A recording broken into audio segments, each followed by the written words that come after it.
Inilah kisah yang membuat dua sahabat menangis, karena pertama kalinya mereka melihat keadaan manusia di alam barzakh. Satu kubur terasa seperti taman surga, dan satu lagi menyempit hingga meremukkan tulang. Pada masa itu, hiduplah seorang sahabat Nabi yang dikenal dengan ketakwaannya, Al-Barra bin Azib. Ia adalah sahabat yang lembut tutur katanya, namun hatinya sangat peka terhadap ayat-ayat akhirat. Suatu hari ia bersama sahabat lainnya menghadiri pemakaman seorang mukmin. Ketika liang lahat ditutup, suasana menjadi sangat hening. Angin sore berhenti seakan mendengarkan, dan para sahabat mulai merasakan getaran ketakutan tentang apa yang terjadi setelah tanah ini menutup jasad manusia. Disitulah Rasulullah mulai menceritakan apa yang benar-benar terjadi di alam kubur. Hal ini membuat para sahabat menunduk, sebagian meneteskan air mata. Semuanya bermula ketika Rasulullah menjelaskan tentang dua perjalanan yang sangat berbeda.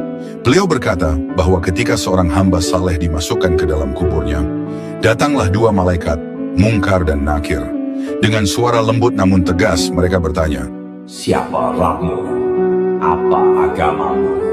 Siapa nabimu?"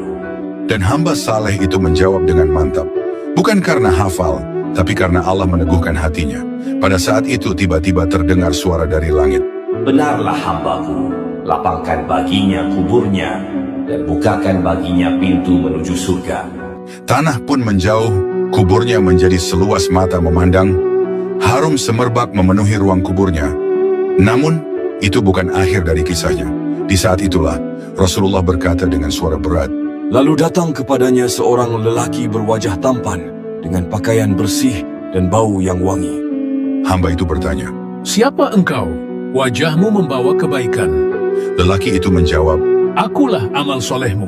Sahabat-sahabat yang mendengarkan gemetar, betapa indahnya akhir seorang hamba yang taat. Namun kemudian suasana berubah.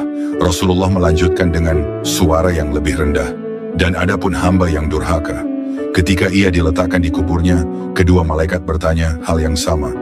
Namun ia tidak mampu menjawab, tidak mampu mengucapkan apa yang dahulu hanya menjadi hafalan di lisannya.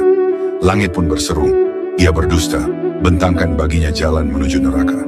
Lalu kuburnya menyempit, menyeret tulang-tulang rusuknya, hingga meretakkan jasad itu dari tekanan bumi.